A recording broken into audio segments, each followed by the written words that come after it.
నష్టాలు అనేది ప్రొడ్యూసర్ గా స్వీకరించాలి, ఆయన తీసుకోవాలి. ఎందుకంటే లాభం వచ్చినప్పుడు తీసుకున్నప్పుడు నష్టాన్ని కూడా భరించాలి. అంటే ఆ క్వశ్చన్ వేయకూడదు ఆయన. ఎందుకంటే రామ్ చరణ్ వల్ల నేను నష్టపోయాను, రామ్ చరణ్ వల్ల నేను ఫోన్ చేయలేదు, మాట్లాడలేదు అనే విధంగా అంటున్నారు. అండ్ ఇంకొక వైపు శిరీష్ గారేమో ఇట్లా మేము నష్టాలు అయ్యాం, మా లైఫ్ పోయేదనే విధంగా ఆయన అంటుంటే, మళ్ళీ దిల్ రాజు గారు నిన్న తమ్ముడు ఈవెంట్ లో వచ్చేసి మళ్ళీ రామ్ చరణ్ తో సినిమా చేస్తాం, మనం మిస్ అయిన ఇప్పుడు మళ్ళీ హిట్ చేస్తాం అనే విధంగా అంటున్నారు. అంటే వీళ్ళిద్దరు కలిసి ఏమైనా గేమ్ ఆడుతున్నారా, సింపతికి ఏం చేయాలనుకుంటున్నారా అనేది. ఇక్కడ రామ్ చరణ్ పాత్ర ఏం లేదు, ఓన్లీ దిల్ రాజు పాత్రనే 2 in 1 ఉంది, డబుల్ రోల్ ఉంది. ఇప్పుడు ఆయన ఏమంటాడు, కాసేపు మీరే అన్నారు ఒక మాట, ఏమన్నారు, రామ్ చరణ్ వల్ల నష్టపోయాను, నన్ను ఆదుకుంది అన్నారు. ఏదో ఒక సినిమా ఆదుకుంది, సంక్రాంతికి వస్తున్నావు, మళ్ళీ రామ్ చరణ్తో సినిమా తీస్తానంటే నీ ఉద్దేశం ఏంది ఉద్దేశం?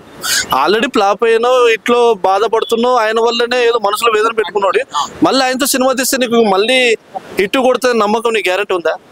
నువ్వే డబుల్ రోల్ ఆడుతున్నావు. రామ్ చరణ్కి నీ సినిమా కాకపోతే ఇంకో సినిమా లేదనా? ఆల్రెడీ సినిమాలు రన్నింగ్ అవుతున్నాయి, షూటింగ్ జరుగుతున్నాయి కదా. అది ఒకటి ఏంటంటే, ప్రొడ్యూసర్ మాట్లాడాల్సిన మాటలు ఏంటంటే, సినిమా తన చేతిలో లేదు, రిలీజ్ చేసిన తర్వాత తన చేతిలో ఉంటుంది, రిలీజ్ చేసిన తర్వాత ఆడియన్స్ చేతిలోకి వెళ్ళిపోతుంది. అది భారీ బడ్జెట్ లో బడ్జెట్, ఇప్పుడు ఉయ్యాల చంపాల ఉంది, చిన్న సినిమా ఆడలేదా? కోర్టు సినిమా చూసుకోవచ్చు, ఇవన్నీ ఎందుకు ఆడలేదు? అది ఎన్నో ఉన్నాయి సినిమాలు, ఇప్పుడు మొన్న వచ్చిన మ్యాడ్ సినిమా, ఇవన్నీ ఆడలేదా? తర్వాత గీత గోవిందం, కొన్ని స్మాల్ బడ్జెట్ సినిమాలు కూడా ఆడిన రోజులు ఉన్నాయి. కానీ దిల్ రాజు గారు ఒకటి అనాలి, ఏంటంటే ఈ సినిమా నేను ఎంచుకున్న పరంగా, నాది కథ పరంగా నేను ఎంచుకోవడంలో తప్పు ఉండొచ్చేమో, కథను సరిగా ఆలోచించలేదేమో.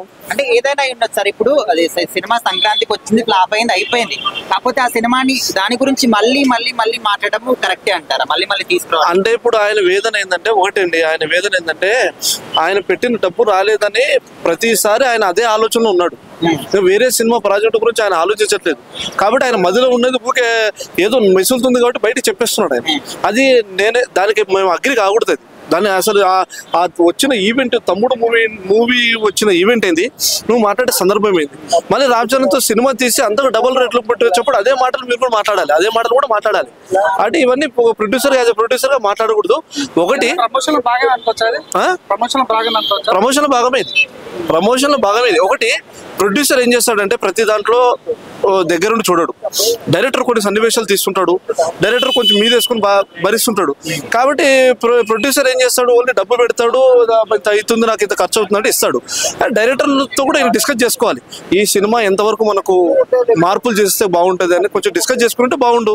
కథాపరంగా దెబ్బతినింది, దానివల్ల అది రామ్ చరణ్ తప్పు కాదు, యాజ్ ఏ ప్రొడ్యూసర్ తప్పు కాదు, యాజ్ ఏ డైరెక్టర్ తప్పు కాదు, కథ ఎక్కలేదు జనాలకి, అంతే. అనుకోవాలి గేమ్ చేంజర్ హిట్ అయ్యి అంటే ప్రాఫిట్ లో షేర్ ఇచ్చేవాడా? ఎవరికి ఇయ్యడు, ఎందుకు ఇస్తాడు? అదే అంటున్నా నేను కూడా, అదే అంటున్నా, కాంట్రవర్సీ వేస్ట్ కదా అంటున్నా నేను కూడా, అదే అంటున్నాను. ఇప్పుడు దిల్ రాజు లాభాలు వచ్చినప్పుడు మీరే తీసుకున్నప్పుడు నష్టాలు కూడా మీరు భరించాలి కదా, నేను అదే మాట మాట్లాడుతాను. ఇప్పుడు జానీ సినిమా ఫ్లాప్ అయినప్పుడు పవన్ కళ్యాణ్ ఉన్న రెమ్యునరేషన్ రిటర్న్ ఇచ్చేసాడు, అలాంటి ఎక్స్పెక్ట్ చేస్తున్నాను. అది ఎవరు మంచితనం వాళ్ళది.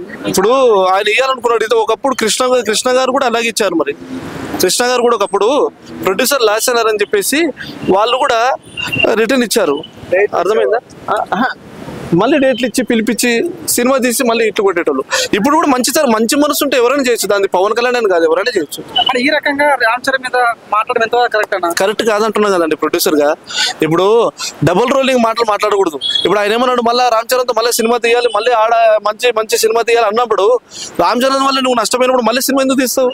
ఇవన్నీ వద్దు, ఇవన్నీ ప్రొడ్యూసర్ మాట్లాడకూడదు. ఇంత ఆఫ్ చేస్తే మంచిది. ఎందుకంటే డైరెక్టర్ చేతిలో పడిన తర్వాత డైరెక్టర్ ఏ విధంగా సన్నివేశం తీస్తాడో తెలియదు. ఒకటి ప్రొడ్యూసర్ కూడా ఏం చేయాలంటే, కథ మార్పుల్లో కూడా చూసుకోవాలి, ఏ కథ ఎట్లా ఉంది, 1-2 సార్లు ఆలోచించుకొని దిగాలి. దిగిన తర్వాత కథ జనాలకు ఎక్కలేదు, అది నీ తప్పు కాదు, డైరెక్టర్ తప్పు. డైరెక్టర్ ఏమన్నాడు, నువ్వు డబ్బు పెడతావు, నేను తీస్తున్నా, నాకు సాంగ్కి 12 కోట్లు కావాలి, నువ్వు డబ్బు ఇచ్చావు, నేను పెట్టాను, అంతేగాని దాంట్లో నువ్వు నాకు ఇలా మార్పులు చేర్పులు నాకేం చెప్పలేదు, నేను కూడా మిస్టేక్ పడింది, నీది మిస్టేక్ అయింది అంటున్నాడు. అంతే తప్ప అక్కడ ఏం లేదు. డైరెక్టర్ శంకర్ అంటే మీకు తెలుసు కదండి, ఎలా తీస్తాడో తెలుసు కదా. ఆయన క్వశ్చన్ మార్క్ వేయడానికి మనకు లేదు, కథలో డిఫరెంట్ ఉంది అంతే, ఏం లేదు. డైరెక్టర్ ఫాల్ట్ కాదు, ప్రొడ్యూసర్ ఫాల్ట్ కాదు, ఎవరి ఫాల్ట్ కాదు. కథ జనాలకు ఎక్కలేదు, కూర్చొని చూడాలనిపించట్లేదు జనాలకి, దానివల్ల కథ పోయింది. ఓకే అన్న, గేమ్ చేంజర్ అప్పుడు రామ్ చరణ్ 4 years వేస్ట్ అయిపోయింది అనుకోవచ్చు అన్న. సో దాని గురించి ఎందుకని సిరీస్ మాట్లాడలేకపోతున్నారు? అది రామ్ చరణ్ మనం అట్లా అనకూడదు. ఎందుకంటే ఇప్పుడు పుష్పకు 3 ఏళ్ళు అల్లు అర్జున్ గారు ఇచ్చారు, అట్లని చెప్పేసి రామ్ చరణ్ గారు కూడా 4 ఏళ్ళు పోయింది కదా అంటే బాహుబలికి ప్రభాస్ ఇవ్వలేదా? అట్లా అవన్నీ అనకూడదు. హీరోలు అగ్రిమెంట్ ఒక్కసారి ఇచ్చిన తర్వాత అది 4 years కావచ్చు 5 years కావచ్చు, వాళ్ళ అగ్రిమెంట్ ప్రకారం ఉంటుంది. అది వాళ్ళ ఇష్టం, అది వాళ్ళ చాయిస్. అది మాకు వద్దు నేను చేయను అంటే డ్రాప్ అయిపోతారు. వాళ్ళు చేయాలనుకున్నారు కాబట్టి 4 ఏళ్ళు అగ్రి అయినారు వాళ్ళు.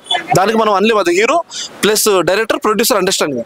అని ఇప్పుడు తమ్ముడు సినిమా కూడా బాయ్కట్ చేస్తామంటారు. రామ్ చరణ్ ఫ్యాన్స్ తమ్ముడు సినిమా బాయ్కట్ చేస్తామంటారు. ఎలా చూడొచ్చు అంటారు ఈ విషయాన్ని? అస్సలు నన్ను అడిగితే నేను ఒక పవన్ కళ్యాణ్ ఫ్యాన్ గా, నేను కూడా ఒక పవన్ కళ్యాణ్ అభిమానిగా చెప్తున్నాను.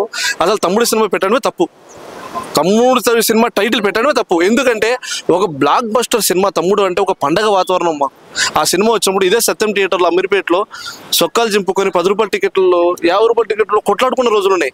అటువంటి బ్లాక్ బస్టర్ ఇదంతా చేసిన తర్వాత లోపలికి వెళ్ళాక ఏదో తెలియని ఆనందం, ఆ సినిమా చూసిన తర్వాత, ఆ పాటలు విన్న తర్వాత ఇవన్నీ మర్చిపోయేటోళ్ళం. ఇప్పుడు అదే తమ్ముడు టైటిల్ తీసుకొచ్చి ఇప్పుడు నితిన్ గారికి పెట్టారు. ఓకే, అది మీ ఇష్టం, అది తమ్ముడు అది. కానీ ఆ టైటిల్ తీసుకొని వచ్చి ఆయన పర్మిషన్ తీసుకున్నారు, మరి ఏం చేశారో పెట్టారు.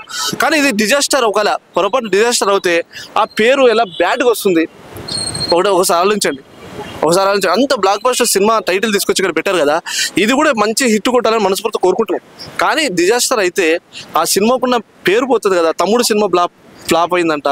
సినిమాకి శిరీష్ గారు క్షమాపణ చెప్తే బాగుంటారంటారా? టైటిల్ పరంగా తీసుకోకూడదు అంటున్నాం. మా ఒపీనియన్ చెప్తున్నాం. యాజ్ ఆడియన్ గా మాకు నచ్చలేదు ఆ ఒపీనియన్. ఎందుకంటే మేము అంత బ్లాక్ బస్టర్ సినిమాని ఇక్కడ ఊహించుకోలేకపోతున్నాం. అది శిరీష్ గారు రామ్ చరణ్ క్షమాపణ చెప్పాలంటారా? అరే క్షమాపణ చెప్పాల్సిన ఎవరికి క్షమాపణ చెప్పాల్సిన అవసరం లేదు. ఇది మనం మాట్లాడుకుంటాం, వాళ్ళ దాకా పోకపోయిండొచ్చు ఇది. కానీ దిల్ రాజు అనే కామెంట్స్ అనేది ఆయన తర్వాత మళ్ళీ సజెషన్ మళ్ళీ తర్వాత ఇచ్చుకున్నాడు కదా. ఆయన ఏమన్నాడు, మళ్ళీ రామ్ చరణ్తో సినిమా తీయాలి అన్నప్పుడు అక్కడ క్లోజ్ అయిపోయిందండి. అయిపోయింది అది. ఆయన డబుల్ రోల్ ఆడుతున్నాడు కదా. డబుల్ రోల్ మాట్లాడితే ఎవరేం చేయలేరు. Like, share, subscribe LGTV. Please subscribe to LGTV. Guys, please do subscribe LGTV. Have a good day. Thank you. Like, share, subscribe LGTV. Subscribe LGTV.